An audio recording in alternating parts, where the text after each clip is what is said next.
नमस्कार। मैं सुनीता कथा मंथन में आप सबका स्वागत करती हूँ। कथा मंथन में आज सुनिए बकुल कथा का 18वां अध्याय। बकुल कथा से संबंधित सारे अध्याय आपको हमारी प्लेलिस्ट से मिल जाएंगे। लिंक एंड स्क्रीन पर आपको मिल जाएगा। इसके अलावा अन्य कहानी और उपन्यासों का लिंक भी आपको एंड स्क्रीन और डिस्क्रिप्शन बॉक्स में मिल जाएगा। आप वहाँ पर जाकर के चेक कर सकते हैं, अपने मनपसंद उपन्यास और कहानियाँ सुन सकते हैं। तो चलिए शुरू करते हैं बकुल कथा का 18वां अध्याय। पोस्ट कार्ड के शिरोभाग पर तारीख के नीचे लिखे पते को देखकर आंखें जुड़ा गई। बड़े आग्रह से उसे उठा लिया।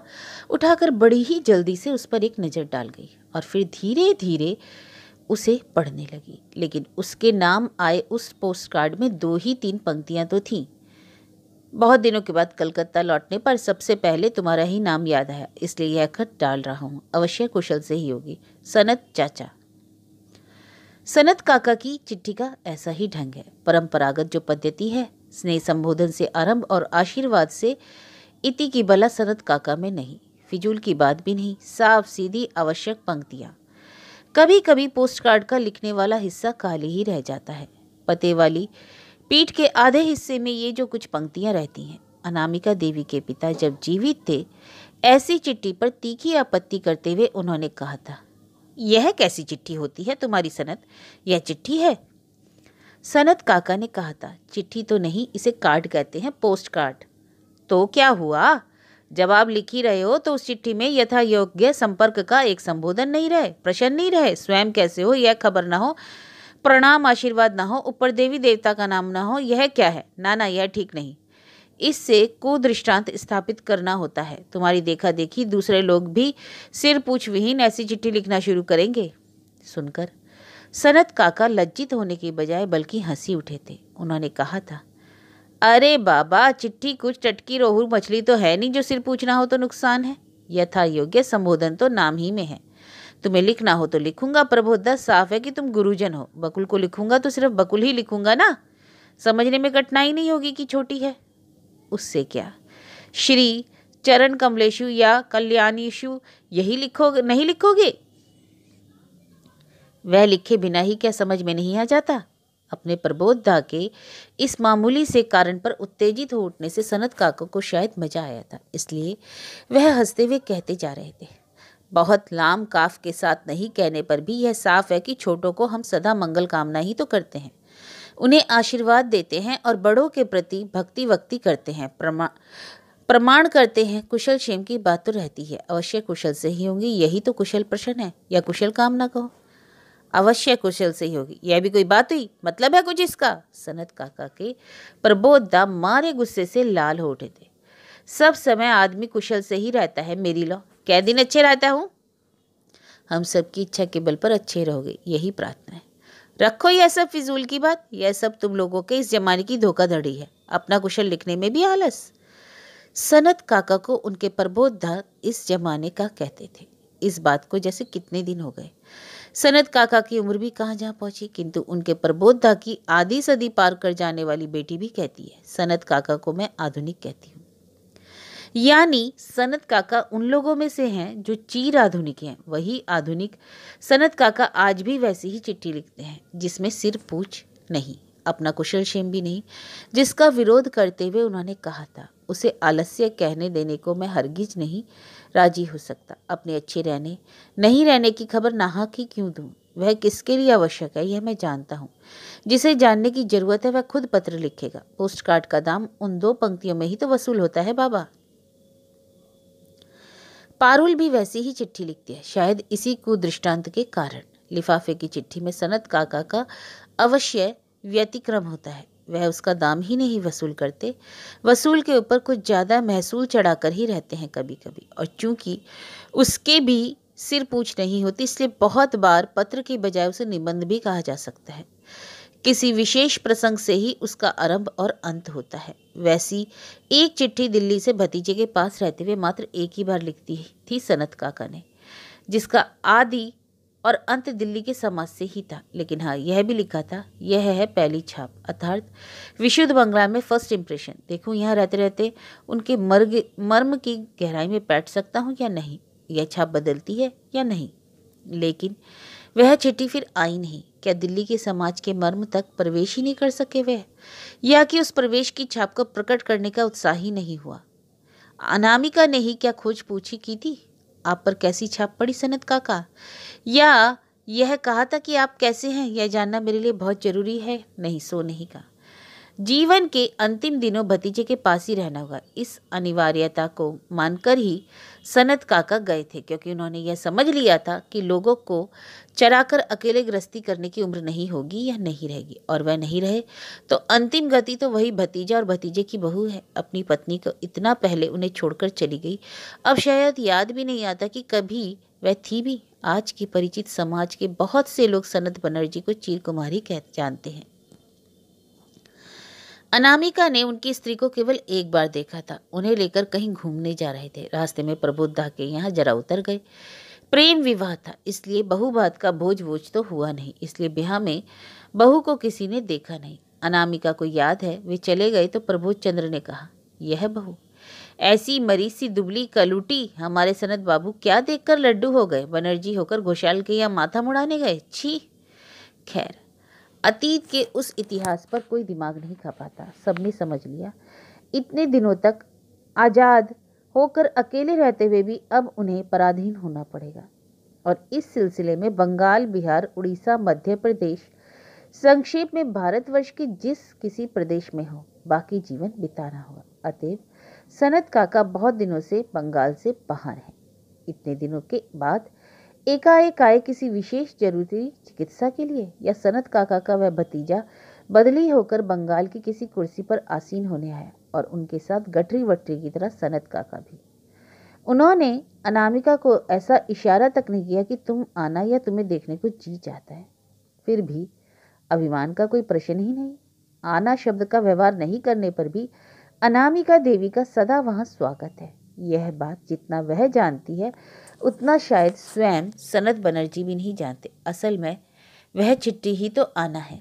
उसी एक अकथित आना शब्द ने ही अनामिका देवी को खींचकर घर से बाहर किया। निकलने के समय आशा या आशंका थी कि वह दुष्ट लड़की जाने कब आकर जिरह करना शुरू करेगी। क्यों श्रीमती लेखिका देवी खुद ही टैक्सी बुलाकर निकल रही हैं? रथ नहीं आया तुम्हारा फूल माला से भूषित करके सभा की शोभा बढ़ाने के लिए? नहीं, उस छोरी को आसपास कहीं देख नहीं पाई। हो ना हो कारखाने के उस कुली के साथ कहीं घूम रही होगी, नहीं तो और कहाँ। आज तो कॉलेज में भी छुट्टी है। मकान मालूम था, फिर भी ढूंढ निकालने में कुछ देर हो गई। रास्ते का रूप बिल्कुल बदल गया है। वह रूप देखकर यह याद हो आया कि बहुत दिनों से इधर आना नहीं हुआ। मझौली जैसी एक गली में सनत काका का पैतृक मकान था। उस गली के मोड़ पर बहुत दिनों तक काफी जमीन पड़ी थी। वह बच्चों के खेलने की जगह थी और मोहल्ले की नौकरानियों का डस्टबिन। तकलीफ करने के कोई कूड़ा फेंकने के लिए रास्ते पर कारपोरेशन के डस्टबिन तक नहीं जाती, उसी खुली जगह में फेंकती। उससे लड़कों के खेलकूद में कोई बाधा होती? सो नहीं। हाँ, खेलकूद के बाद घर लौटते तो माँ दादी कपड़े बदल, हाथ पैर धो आदि की चीख से उनकी शांति में कुछ विघ्न जरूर डालती। बहुत दिनों के बाद जाकर अनामिका देवी ने देखा उस खुली जगह में विशाल काय एक मैंसन खड़ा हो गया है। अनगिनत दरबे हैं उसमें। उन दरबों में जाने कितने परिवारों ने आकर बसेरा लिया है, किसे मालूम है इसी में रहकर ये वे जीवन का अर्थ खोज पा रहे हैं या नहीं। लेकिन फिर भी उस बहुत दरबों वाले गगनचुंबी मकान से चलते जाने हुए में मकान को खोजने में देर हुई। उसके बाद वह अंदर दाखिल हो गई। सनत काका हो नहीं कर उठे। खूब शांत सहृदय हास्य से ही बोले, आह, तेरी ही तो राह देख रहा था। प्रणाम करके बैठती हुई बच्चे की तरह बोल उठी, राह देख रहे थे मतलब? आने को क्या कहा था आपने? कहा नहीं था। नहीं कहा तो आई क्यों? सनत काका हंसे। अनामिका देवी लज्जित हुई, बोली, खैर कैसे हैं सो कहिए। अरे खूब मजे में हूँ, खाता पीता हूँ, घर में बैठा रहता हूँ, काम धाम नहीं करता। इससे आरामदायक अवस्था और क्या हो सकती है? अनामिका देवी अवश्य इस आरामदायक अवस्था की बात सुनकर खास उत्साहित नहीं हुई, बल्कि कुछ शंकित स्वर में पूछ बैठी, क्यों बैठे, क्यों निकलते क्यों नहीं? निकलो क्यों? सनत काका खुलकर हंस उठे। चलना सीखने में यदि साल भर लगा हो उसे छोड़कर गिनता हूँ 79 साल तक तो निकला चलता रहा, घूमता रहा। बाकी दिन अब घर बैठे रहना ही क्या बुरा है? खैर, बेकार की बात है यह तो, अनामिका देवी ने और भी सशंकित होकर कहा। सही बात बताइए, स्वास्थ्य ठीक नहीं है? सुन लो बात, स्वास्थ्य ठीक नहीं है मतलब? भला ठीक ना होने से हुआ? फिर घर पे क्यों बैठे रहेंगे? वाह, कहा तो, जीवन के हर स्टेज का चक चक कर स्वाद नहीं लेना चाहिए। मैंने नीरू से कहा, देख देख नीरू, हृदय का यह यंत्र तो बहुत दिनों से खटकर मरता रहा। अब यदि ये छुट्टी चाहता है तो लेने दे छुट्टी। पर वह कब सुनने लगा। पकड़ लिया है एक डॉक्टर को, मोटी फीस। वह भला अपनी विद्यता दिखाई बिना क्यों माने? बस हुक्म हो गया, हिलडुल नहीं, कुछ नहीं, बस गब्बू पिल बना बैठा हूं। अनामिका समझ गई, धीरे से बोली, ऐसा कब से हुआ? अरे बाबा, हुआ तो कुछ नहीं है, फिर भी दिन का लेखा कैसे दूं? फिर तो कब बाल सफ़ेद हुए, कब दांत हिले, इन सब का भी लेखा पूछ बैठ सकती हो। एक यंत्र काफ़ी दिनों से चल रहा है, कभी तो वह बिगड़ेगा ही। उसे मांझ घिसकर फिर चक्के में जोत देने की चेष्टा क्या ठीक है, मगर उपाय क्या? कर्ता की इच्छा से कर्म। फिलहाल जब नीरू बाबू ही मालिक हैं तो उन्हीं की इच्छा पूरी हो। नीरू दा बदल कर फिर कलकत्ता में ही आ गए? क्यों बदली? अरे नहीं नहीं, वह तो रिटायर होकर घर आ बैठा है। रिटायर होकर? अनामिका देवी अवाक हो गई। अभी ही? अभी क्या? सरकारी हिसाब से में क्या भूल होती है? समय पर ही हुआ है। हम ही याद रखना भूल जाते हैं कि दिन आगे बढ़ रहा है। तो अब यानी कलकत्ते में ही रहेंगे? नहीं तो? सनत काका फिर हंसे। नीरू की गृहस्थी की आलतू फालतू चीज़ों के साथ यह अवान्तर वस्तु भी रहेगी जब तक। हंसकर रुक गए। कलकत्ता आकर और किसी डॉक्टर को दिखाया गया है?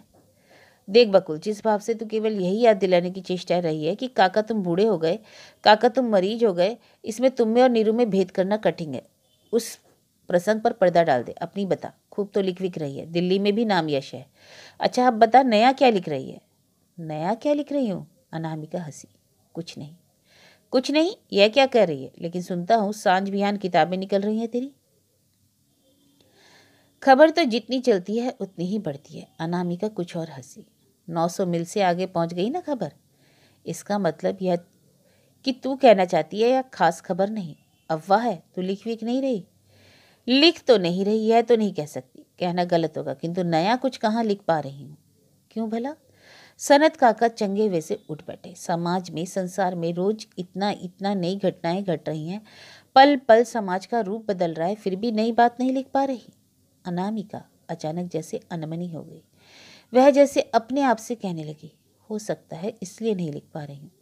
रोज रोज इतनी जो नई घटनाएं घट रही हैं उनका हिसाब नहीं रख पा रही, घड़ियों को पकड़ नहीं पा रही हूँ, खोज जा रही हूँ और तरह की हुई जा रही हूँ। पकड़ना होगा उन्हें, मानो सनत काका ने बलपूर्वक निर्देश दिया। कोशिश करती हूँ, होता ही नहीं है। वे पलशन कुछ स्थायी दे तो नहीं जा सक रहे हैं, साबुन के झाग की तरह बुलबुले काटकर हवा में खो जाते हैं। और एक और। अनामिका देवी ने जैसे कुछ सोचा, और एक तरफ कहाँ तो मानो टूटन चल रही है भयंकर, उससे छिटक कर आने वाले पत्थर के टुकड़े, धूल बदन में, आंख में लग रही है, परंतु उस भयंकर को ही कैसे पकड़ूं? उससे मेरा प्रत्यक्ष संपर्क तो है नहीं, निकट अभिज्ञता का नाता तो नहीं। आधुनिक नहीं कहूँगी वर्तमान समाज को तब अपनी कलम में भर कैसे लूँ? सुनती हूँ अविश्वसनीय किस्म के नाम, ना जाने भयानक जीव जंगल से निकलकर घर में आकर घुस रहे हैं, घर के लोगों में घुल मिल रहे हैं, और वे जीव नाखून दांत सींग को छिपाने की भी चेष्टा कर रहे हैं, बल्कि उन्हीं को गौरव मानकर समाज में दिखाते फिर रहे हैं, और घर वाले भी नाखून दांत सींग उगाने के लिए जी जान से लग जाते हैं। लेकिन ये सारी बातें तो सुनी सुनाई हैं, सुनी हुई बातों पर लिखने की कोशिश तो हास्यास्पद है ना काका। किंतु यह भी सुनती हूँ साहित्य की नई खुराक शायद उन्हीं के पास है, साहित्य की नई बात उन्हीं के पास है। सनत काका ने धीरे से कहा, बंग भूमि के बारे में एक मोह था तो वह ना रखूं, तू यह कह रही है? वैसी एक जोरदार सलाह दूं? ऐसा साहस नहीं है काका, मैं तो खुद ही नहीं जानती उस मोह को पीछे फेंकने का दुस्समय आया है या नहीं, परंतु कभी कभी सोचती हूँ यही चाहता हम लोगों ने, हमारी लंबी तपस्या का यही पुरस्कार है। बहुत बहुत कलेश से अपने ध्यान के मंत्र में इसी देवता को जगाया हम लोगों ने। यदि यही हो तो वह उस मंत्र की त्रुटि है। तो तू जोरदार आवाज में यही कह। तुम साहित्यिक, कवि, कलाकार तुम ही लोग कहोगे ना, यानी तुम लोग कहोगे तो लोगों के कानों में पहुंचेगा। हम जैसे फालतू लोग एक साथ चीखेंगे तो भी कुछ नहीं होगा ना। कुछ नहीं? अनामिका हंस पड़ी। 80 साल के उस बूढ़े की ऐसी निहायती बचकानी भंगिमा देखकर उन्हें कौतुक का अनुभव हुआ। हंसकर बोली, किसी के भी कहने से कुछ नहीं होने का, समाज की अपनी एक गति होती है। वह गति कि जिसे दुरंत दुर्वार दुर्जय कहा जाता है, और वह यह उसे भी नहीं मालूम कि गति का ढांचा क्या है। जितने ही दिन बीत रहे हैं मैं उतना ही अनुभव कर रही हूँ काका। कम से कम 3 चीजों की को परिकल्पना करके नहीं गढ़ा जा सकता। वे 3 हैं, समाज, साहित्य और जीवन। ले भलैया, लड़की है क्या कार्य है? सनत काका ने विस्मित और आतंकित सा होकर कहा। कहती क्या है? 2 तो खैर ना भी गढ़ा जा सके, लेकिन बाकी को? साहित्य को परिकल्पना के मुताबिक नहीं गढ़ा जा सकता, वह तो अपने हाथ में है। मैं भी पहले यही सोचती थी। अनामिका फिर जैसे अनमनी सी हो गई। पहले ऐसी धारणा थी, सोचती थी कलम तो लेखक के अपने वश में है, लेकिन धीरे धीरे लगने लगा कि बात शायद वैसी नहीं है। कहीं किसी जगह किसी का कोई गहरा अभिप्राय है, जो होने का है उसी के अनुसार हो रहा है। हाय गजब, तू तो क्या हुई चली जा रही है? अर्थात सभी तुम्हारी ही इच्छामयी तारा हो तुम? बीच बीच में तो ऐसा ही लगता है। अनामिका धीमे हंसी। इच्छामयी या अनिवार्य, नाम चाहे जो भी दिया जाए, किसी एक अदृश्य शक्ति को आप अस्वीकार कर सकते हैं काका? कवित्व में कहते हैं जीवन देवता, और कवि रविंद्रनाथ ने भी यह बात कही है। ओ कौतुकमयी, तुम्हारा नित नूतन कौतुक है यह का? कहना चाहता हूँ मैं जो हूँ मैं, कहने देती हो उसे कहाँ? मतलब ये कि तेरी राय में जो व्यक्ति कुछ भी लिखता है उस अदृश्य शक्ति के हाथ का खिलौना होकर? कौन क्या करता है यह नहीं जानती काका, लेकिन मैं हर पल वह अनुभव करती हूँ। सनत काका जरा हंसे। सुनता हूँ कोई और जबरदस्त शक्ति शायद तुम सबके से आज साहित्य की नियंत्रक है, उसी की शक्ति के प्रभाव से लेखक की लेखनी भी। अनामिका हंस उठी। देखती हूँ सुनना कुछ बाकी नहीं है, लेकिन जो भी दोस्त सब नंद घोष कहने से क्यों चले। यह पहली तो सदा की है, पृथ्वी किसी के वश की है? वही हो शायद। अनामिका भी हंसी अनमनी सी। उसके बाद बोली, मनुष्य की संज्ञा तो बस जीव ही है, शिव शब्द तो अर्थहीन ही है। अभी जब तक प्रमाण नहीं मिला तो लगता है नहीं होगा, मगर यह भी सही है काका, जो मेरे लिए अज्ञात है उस पर लिखने चलूं तो कदम कदम पर भूली होगी। ये जानी हुई बात है। बाधा पड़ी बात में। सनत काका के भतीजे की बहू आकर खड़ी हुई। कहा, दवा पीने का समय हो गया काका जी। कोमल मधुर कंठ और माँ का सा दुलार, लगा मानो एक बच्चे से कह रही है। अनामिका चौंक उठी, क्योंकि दूसरे ही क्षण जवाब में एक शिशु का कंठ स्वर सुनाई दिया। इस निर्मूल होशियार माँ जननी के इस बूढ़े बच्चे का छुटकारा नहीं है? 2 कौन सी दवा है? यह बात कही किसने? सनत काका ने। हाँ, उन्होंने। हालांकि अनामिका के कानों में यह आवाज बेहद अपरिचित सी लगी। आवाज, उसका सुर, उसकी भंगिमा। जो लोग हमेशा सजा गुजाकर छंद छंद जैसा बोलते हैं, उन लोगों जैसा। अनामिका को बुरा लगा, और बहुत ही बुरा। लेकिन वैसा बुरा लगने लायक हुआ क्या? जिस महिला ने अपने एक बूढ़े गुरुजन को स्नेह समादर जताने के लिए महिमामयी मातृमूर्ति के पास आकर माँ के कंठ स्वर में ही कहा, दवा पीने का समय हो गया। उनका गला सुरीला है, मुखड़ा सुंदर है, साज पोशाक में ग्राम्यता नहीं और अंग अंग में एक मार्जित रुचि की छाप है। इनसे बात करनी हो तो वैसे ही स्वर में करनी चाहिए। वह महिला यदि अपने पूजनीय गुरुजन के दूसरे शैशवकाल की सोचकर उनसे शिशु जनोचित व्यवहार करती है, तो गुरुजन का क्या श्वसुर जनोचित व्यवहार संगत है? फिर भी अनामिका को बुरा लगा, सच ही बहुत बुरा। अब मानो महिला की नज़र अनामिका पर पड़ी, इसलिए दवाई की शीशी और गिलास को टेबल पर रखकर हाथ जोड़ते हुए नमस्ते की मुद्रा में सौजन्य से हंसी हंसते हुए कहा, मैंने सुना है आप मेरे पति की छोटी बहन है, फिर भी आपको आप छोड़कर और कुछ नहीं कह सकूंगी। एकाएक इस ढंग की बात से विस्मय के साथ अनामिका ने कौतुक का अनुभव किया। मुस्कुराकर प्रति नमस्कार करके बोली, सो क्यों? महिला एक सेवा निर्मित व्यक्ति की पत्नी है, उनकी दूसरी पत्नी भी नहीं, लिहाजा नितांत तरुणी के रूप में नहीं आती। फिर भी निहायत तरुणी जैसे गले से भीत सी अदब के साथ बोली, बाप रे, आप तो एक बहुत बड़ी लेखिका है, आपसे तो बोलने में भी डर लगता है। महिला का उच्चारण बड़ा मंजा हुआ, प्रत्येक शब्द मानो अलग अलग उच्चारित। बोलना एक आर्ट है, यह बोध उन्हें है, इसमें संदेह नहीं। एक बहुत बड़ी लेखिका से बोल रही हैं, उन्होंने इसलिए यूं मांझ कर बात की और इसी तरह से बोलती है। बोलती होगी शायद बोलने का ढंग भी हो यही।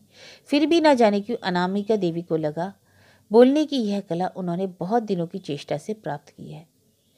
भतीजे की बहू के साड़ी पहनने का ढंग सुथरा, बाल अच्छी तरह जूड़े में बंधे हुए, बदन पर साधारण से दो एक अलंकार, आंखों के कोने में काजल की हल्की लकीर, पैरों में हल्की चप्पल, साड़ी जमीन की पकड़ में आए कि ना आए ऐसे हल्के धानी रंग की, और चश्मे का फ्रेम भी हल्के मटमैले रंग का। यानी कुल मिलाकर वह हल्के वजन की तरुणी ही लगी। अनामिका ने हंसकर कहा, बड़ी लेखिका शब्द को तो खैर मैं नहीं कबूल करती हूँ, मगर प्रश्न होता है कि कोई किसी बात में बड़ी ही हो तो क्या घर के लोग भी उनका ऐसा अदब करेंगे? अरे बाप रे, यह भी कहने की बात है भला। वह महिला हंस उठी। आपके भैया ही जब बड़े अफसर थे, भारी बिग ऑफिसर, तो मैं डर से सिकुड़ी रहती थी। और खिलखिलाकर हंस पड़ी। वह उस हंसी में एक लीला थी जो एक बिग ऑफिसर की घड़ियों की सी है। इस भंगिमा को से वह शायद कह सकती है, मकान की मरम्मत कराए। कहाँ से? खाने को ही पूरा नहीं पड़ता तो मकान। जब से ये सखी सामंत लेकर बैठती है तब भी इस लीला भंगिमा से बाजार दर पर ही रोना रोती है। उस लीला हास्य मुखड़े की ओर देखकर अनामिका ने कहा, अब तो डर से सुखड़ी नहीं रहती। अब डरने की क्या, अब तो बेकार हैं। सनत काका बोल उठे, देख रही है बकुल कैसी खौफनाक लड़की है? अनामिका ने कहा, देख तो रही हूँ। हाँ देख रही हूँ, देख क्या रही हूँ? खौफनाक महिला से सनत काका तक बना बनाकर बोलना सीख गए। हो सकता है सीखने में समय लगा हो, सीखने में खुई हुई हो, मगर सीखा तो है। किंतु सीखने की सचमुच ही जरूरत थी क्या? क्या पता, शायद थी। परिवेश से घुलना मिलना नहीं सीखने से आबहवा तो पग पग पर विस्मय ही तो हो उठती है। दिल्ली में भी आपका बड़ा नाम यश है। दवा डालकर दवा देते हुए महिला ने यह बात कही। अनामिका देवी ने मुस्कुराकर कहा, फिर तो आप अपने को बड़ी लेखिका माने बिना कोई चारा नहीं। सनत काका ने भी मुस्कुराते हुए कहा, स्वीकार करना पड़ा ना, तो अब बताओ इसे खौफनाक कहना चाहिए या नहीं? मेरे सामने तो अभी तक एक भी नहीं स्वीकार कर रही थी। माँ जननी की कोई एक समिति है, उसके पुस्तकालय में तेरी कितनी ही पुस्तकें हैं, जभी तो। हाँ कुछ कुछ है, बहू ने मुस्कुरा कर कहा। मैंने ही खरीदवाई हैं, पुस्तकालय का सारा भार तो मेरे ही मत्थे मड़ा है ना। अनामिका के मुंह में आ जा रहा था, सौभाग्य से राजधानी में आप मेरी एक भाभी थी, इसलिए मेरी कुछ पुस्तकों का राजधानी में प्रवेश अधिकार मिल गया। मगर वह ना कहकर बोली, तो आपने पढ़ी है मेरी रचनाएं? महिला एक बार फिर वही लीला की हंसी हंसी। यह सवाल करे तो जवाब देना मुश्किल है। उससे धीरज के साथ बैठकर कहानी उपन्यास नहीं पढ़ा जाता। और फिर दवा की शीशी और गिलास को यथा स्थान रखते हुए उन्होंने कहा, और फिर आजकल की पुस्तकें तो पढ़ने योग्य ही नहीं। पढ़ने योग्य नहीं? उन महिला के कथन का अनुसरण करने से पहले ही अनामिका देवी के मुंह से यह प्रश्न टपक पड़ा। महिला हल्की चप्पल पहने एक पैर को टेबल के पाए से ताल ताल पर ठुक ठुक करती हुई बोली, सुनती तो ऐसा ही हूँ, बड़ी अश्लील होती है। सुनती है, गनीमत है। अनामिका हंसी। गनीमत है कि पढ़ती नहीं? महिला का हंसी से रंगा हुआ मुखड़ा क्षण में जैसे काट हो गया। वह गंभीर होकर बोली, रुचि भी नहीं है। जिन किताबों पर अदालत में मुकदमा होता है, पता नहीं लोग कैसे पढ़ते हैं उन्हें। मैं भी तो वही कहता हूँ, सनत काका हंसकर बोले। तुम्हारी महिला समिति की महिलाएं ना जाने आधुनिक साहित्य ही पढ़ने को क्यों छटपटाती रहती हैं। महिला ने एक बार अपने श्रद्धेय गुरुजन की ओर कटाक्षपात किया। उनका चेहरा कुछ और काट हो गया। वह कुर्सी से उठ खड़ी हुई। सबकी रुचि एक सी नहीं होती, इसलिए उन्होंने कुर्सी को ठीक किया और कमरे से चली गई। और तभी अनामिका देवी ने महसूस किया कि सनत काका के गले में उन्होंने वैसा एक अपरिचित सुर क्यों सुना था। महिला चली गई तो सनत काका ने मुस्कुराकर कहा, अक्लमंद का काम है एडजस्ट करके चलना, क्या ख्याल है? अनामिका कुछ बोली नहीं, उनके हंसी रंजित चेहरे को देखती रही। कैसी बुद्धि सी ताकने लगी? अरे देख रही हूँ। क्या देख रही है? कुछ नहीं। सनत काका कुछ बोलते, किंतु हठात उनके भतीजे आ पहुंचे, जिनका पूरा नाम ही अनामिका को नहीं मालूम। वह नीरुदा ही जानती है। नीरुदा के पहनावे में गाढ़े रंग की सिल्क की लुंगी, बदन पर टेप गंजी, हाथ में टोबैको का डिब्बा। पत्नी के बिल्कुल उल्टे ढंग से हो करते हुए दाखिल हुआ। अरे वाह, क्या खुशकिस्मती है, हमारी श्रीमती लेखिका देवी पधारी है। खैर हो कैसी? घर की और क्या खबर है? खूब लिख रही हो? अनामिका ने कहा। एक एक करके जवाब दूं? क्यों, अच्छी हूँ, घर की सब ठीक है, लिख जरूर रही हूँ, पर खूब लिखती हूँ नहीं जानती। जानती क्या नहीं हो? सुना है तुम बेहद पॉपुलर हो। स्त्रियां तो तुम्हारी रचनाओं में से पागल हैं। स्त्रियां? खैर उनकी छोड़ो, वे किस बात से पागल नहीं होती? ये तो बात कही ठीक तुमने, निरुदा ने हंसकर कहा। बड़ी सही बात। साड़ी देखो तो, पागल, गहना देखो तो पागल, लोगों का मकान कार देखो तो पागल, सिनेमा के नाम पर पागल, खेलकूद के नाम पर पागल, बाजार करने में पागल, और ऊपर से मैके के नाम पर भी पागल। इसके सिवा गुस्से से पागल, संदेह से पागल। तुमने तो बड़ा अध्ययन किया है स्त्रियों पर, अनामिका देवी ने कहा। लिखते तो तुम भी साहित्य में नाम करते। लिखते।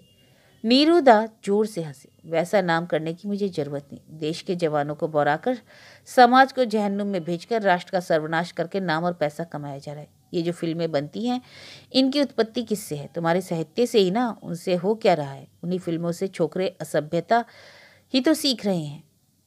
सनत काका हंस उठे। सुन लिया ना, अब क्या जवाब दोगी? जवाब देने को कुछ हो तब तो, अनामिका हंसी। जब कटघरे की मुजरिम हूं तो जवाब क्या देना? और सिनेमा की कहानी को यदि साहित्य माना जाए तो फांसी की मुजरिम। अनामिका ने पीड़ा महसूस की। आत्मीय स्वजन ऐसा अदब करे, यह पीड़ादायक है, लेकिन बहुत मौके पर ऐसा होते देखती है। पुराने नाते की वह सहज भंगिमा ढूंढे नहीं मिलती जो निरे घर के हैं। कभी कभी वे भी क्या ऐसी धुरी नहीं दिखाते जैसे बकुल नामक स्त्री दूसरे किसी नाम की केंचुल चढ़ाकर और ही किस्म की हो गई। सो वे ही ऐसे क्यों ना जाएंगे, किंतु उस छद्म नाम के बारे में उनके अनाग्रह का अंत नहीं, जानने की थोड़ी भी इच्छा नहीं। एक शंपा को छोड़कर घर के और सारे लोग अनामिका देवी के बाहरी जीवन और कर्म कांड के बारे में केवल उदासीन ही नहीं, विद्वेष करते हो। जैसे उनकी बातों के सुर कंठ स्वर की भंगिमा से बहुत बार लगता है अनामिका शायद केवल संसार को चकमा देने के लिए ही मजे के एक बहाने का आविष्कार करके मन के सुख में स्वाधीनता का उपभोग कराएगी। मानो बकुल का जो प्राप्य नहीं, कौशल से उसे लूट रही है बकुल। अनामिका क्या लिख रही है, कहाँ लिख रही है, कितना लिख रही है, इसके लिए किसी को सिरदर्द नहीं। अनामिका बिना परिश्रम के सिर्फ कागज पर कुछ आंकी बाकी लकीर खींचकर बहुत से रुपए पा जाती है। इसी के लिए किसी एक स्थान पर पीड़ा होती है। उन रुपयों का सुयोग जिन्हें मिल रहा है 16 आने की बजाय 18 आना, उन्हें भी। अनामिका के भैया भाभी हाथ फैलाकर कोई खर्च नहीं लेते, पर अनामिका को ही उनके सिवा और कौन है? पर कहाँ खर्च करे? दूर के रिश्ते के अपने लोग, वहां शायद कुछ करना पड़ता है, परंतु उससे परितृप्ति कहाँ? यह रूढ़ और रूखी बात रहने दे। मान के और भी क्षेत्र है। अनामिका की रचना के संबंध में बर्फ शीतल हो जाए। बाहर अनामिका की अनुपस्थिति में उनके नितांत अपने हैं, इस रूप में परिचित होने में परम उत्साही है। यह बात अनामिका की अजानी नहीं। जीवन शायद ऐसा ही है, इससे आहत होना निर्बुद्धिता है। अपने परिचित बंधु समाज की ओर अनामिका जब निहारती है तब भी यही अनुभूति स्पष्ट हो जाती है कि जीवन ऐसा ही है।